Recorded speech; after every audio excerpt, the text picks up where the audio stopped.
معزز صافی حضرات، جیسا کہ آپ کے علم میں ہے کہ گزشتہ ایک ہفتے کے دوران ریاست اس لانگ مارچ جو اسلام آباد میں دھرنے کی شکل میں موجود ہے، اس کو ختم کرنے کے لیے کس طرح براہ راست طاقت کا استعمال کر رہی ہے۔ بلوچ خواتین اور بچوں پر تشدد کر کے انہیں اسلام آباد سے بے دخل کرنے کی کوشش ہو، یا سینکڑوں بلوچ طلباء، طالب علم اور نوجوان جو اسلام آباد میں لانگ مارچ کی شرکا کو ویلکم کرنے کے لیے جمع ہوئے تھے، ان پر شدید تشدد اور ان کی غیر قانونی گرفتاری اور جیل سے جبری گمشدگی، یہ تمام واقعات بلوچستان کے کسی گاؤں یا دیہات میں نہیں بلکہ پاکستان کے دارالحکومت اسلام آباد میں ہوئے ہیں اور دنیا اور کیمرے کے سامنے ہوئے، جس کے بعد اب کسی بھی ذی شعور انسان کو بلوچوں پر ہونے والے ریاستی جبر اور تشدد کے حوالے سے کسی شک و شبے میں نہیں رہنا چاہیے۔ ہزاروں میل دور سے شہید بالاچ اور لاپتہ افراد کے لواحقین اس امید کے ساتھ اسلام آباد پہنچے کہ ریاست شاید بلوچستان میں دیکھ نہیں پا رہی ہو، لیکن اسلام آباد آمد پر ریاست نے جس طرح دشمنوں جیسا سلوک اور رویہ رکھا اور ثابت کرنے کی کوشش کی کہ بلوچستان کے لوگ ریاست کے شہری نہیں ہیں، جنہیں پرامن احتجاج سمیت اپنے حقوق کے لیے آواز اٹھانے کی کوئی حق حاصل نہیں ہے،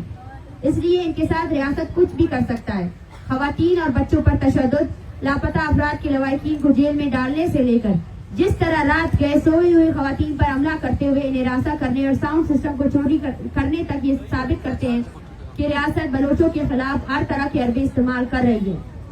معزز صافی حضرات، جب تشدد، لاٹھی چارج، واٹر کینن، جیل، تذلیل اور دیگر ذرائع لانگ مارچ شرکا کی جدوجہد کو سبوتاژ کرنے میں ناکامیاب ہوئے تو انہوں نے صافی نما ریاستی اہلکاروں سے لواحقین کو ٹارچر کرنا شروع کیا۔ بہت سے ایسے صحافیوں کو اس نیت سے بھیجا تاکہ لانگ مارچ کے شرکا کے حوالے سے ایک جھوٹا بیانیہ قائم کیا جائے، اور اس مقصد کے لیے جبری گمشدگی کے شکار افراد کے لواحقین اور دیگر سیاسی کارکنان پر ریاستی بیانیے کو پروموٹ کرنے کے لیے دباؤ ڈالا گیا تاکہ ریاستی دہشت گردی، قتل و غارت گیری، جبری گمشدگی سے توجہ ہٹا کر ریاستی بیانیے کو سامنے لایا جائے جو ایک سوچے سمجھے منصوبے کے تحت نفسیاتی ہراسگی کے زمرے میں آتا ہے۔ بلوچستان میں اس وقت ایک ہی حقیقت پایا جاتا ہے اور وہ حقیقت بلوچستان میں لوگوں کی نسل کشی، جبری گمشدگی، وسائل کی لوٹ مار، ڈیتھ اسکواڈ، ریاستی فورسز کی دہشت گردی، غیر قانونی چھاپے، قتل و غارت گیری، بلوچوں کی سیاسی، انسانی، معاشرتی، معاشی استحصال اور ریاستی اداروں کے خلاف کے ظالمانہ اقدامات ہیں۔ اس وقت پورا بلوچستان ریاستی جبر، تشدد، بربریت اور درندگی کے زد میں ہے اور آئے دن اس میں اضافہ ہوتا جا رہا ہے۔ پوری دنیا کے سامنے جب ریاست پرامن مظاہرین کے ساتھ اس طرح پیش آتا ہے تو آپ سمجھ سکتے ہیں کہ بلوچستان میں میڈیا اور انٹرنیٹ کی غیر موجودگی میں ریاست کا رویہ کیسا ہوگا۔ اسلام مارچ کے حق میں مکران سے لے کر ڈی جی خان اور کراچی سندھ کے درجنوں علاقوں میں بلوچوں نے ہزاروں کی تعداد میں روڈوں پر نکل کر ریاست پر واضح کر دیا ہے کہ بلوچ قوم مزید ریاستی دہشت گردی قبول نہیں کرے گی اور اس جبر کے خلاف مزاحمتی عمل میں برسر پیکار لاپتہ افراد کے لواحقین، ریاستی جبر کے شکار لوگ اور سیاسی جہدکار یکجا ہیں۔ معزز صافی حضرات، ریاست کی سنجیدگی اور مسائل کے حوالے سے مذاکرات کی انتہا یہ ہے کہ جہاں ایک جانب پریس کانفرنس کر کے کہا جاتا ہے کہ مظاہرین کے ساتھ مذاکرات کر کے مسائل کو حل کیا جائے گا، تو دوسری جانب مظاہرین کو گرفتار کرنا، اغوا کرنا، اٹھانا، تشدد کا نشانہ بنانا اور ہراساں کرنے کا عمل شدت سے جاری ہے۔ پاکستان کے انصاف کا اعلیٰ ادارہ ہائی کورٹ میں بھی بھرپور جھوٹ بولا گیا۔ 2 دن پہلے میڈیا میں اسلام آباد پولیس نے تمام طلباء کی رہائی کی جھوٹی خبر چلائی، جبکہ حقیقت یہ ہے کہ تمام طلباء اب تک بازیاب نہیں ہوئے ہیں، جو ریاست کی غیر سنجیدگی کو واضح کرتی ہے۔ جبکہ ایک طرف جہاں مذاکرات کرنے کی باتیں ہوتی ہے تو دوسری جانب رات گئے سوئے ہوئے مظاہرین کو ہراساں کرنے کے لیے بندوق سے حملے کیے جاتے ہیں، جو ہمارے ان خدشات کو حقیقت میں بدل دیتی ہے کہ ریاست بلوچستان کو ایک کالونی کی طرح ڈیل کرنے کی کوشش کر رہی ہے۔ ریاست کو 3 دن کی الٹیمیٹم لاپتہ طلباء کو رہا کرنے کے لیے دیا گیا تھا، جو اب تک پورا نہیں ہوا ہے اور اب تک تمام طلباء رہا نہیں کیے گئے ہیں، جبکہ دوسری جانب مسلسل جھوٹ بولا جا رہا ہے۔ معزز صافی حضرات، تربت سے میلوں دور لاپتہ افراد کے لواحقین، ریاستی جبر کے شکار عوام اور سیاسی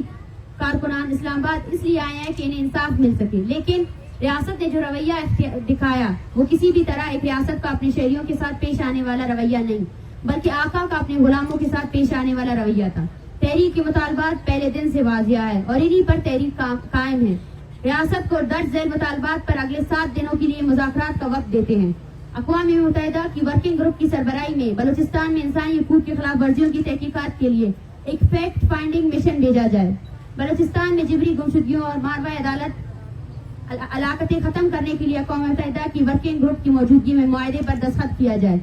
تمام جبری طور پر لاپتہ کیے گئے بلوچوں کو، خاص طور پر جن کے اہل خانہ اس دھرنے میں شامل ہے، کو فوری رہا کیا جائے. بلوچستان میں ماورائے عدالت قتل کے سرغنہ ادارہ CCD پر پابندی عائد کی جائے اور ریاستی ایجنسیوں کی سربراہی میں چلنے والے ڈیتھ اسکواڈز کو خاتمہ کیا جائے، جس کی تحریری اعلامیہ جاری کیا جائے. جبری طور پر لاپتہ افراد کو جعلی مقابلوں میں قتل کرنے کا اعتراف کیا جائے، جس کے لیے وزارت داخلہ کی جانب سے اعترافی خط جاری کیا جائے اور پریس کانفرنس بھی ہونی چاہیے جس میں تمام متاثرین کے نام شامل ہو اور اس کے ساتھ ہی پرامن مظاہرین کے خلاف تمام جعلی FIR واپس لیے جائیں. اگر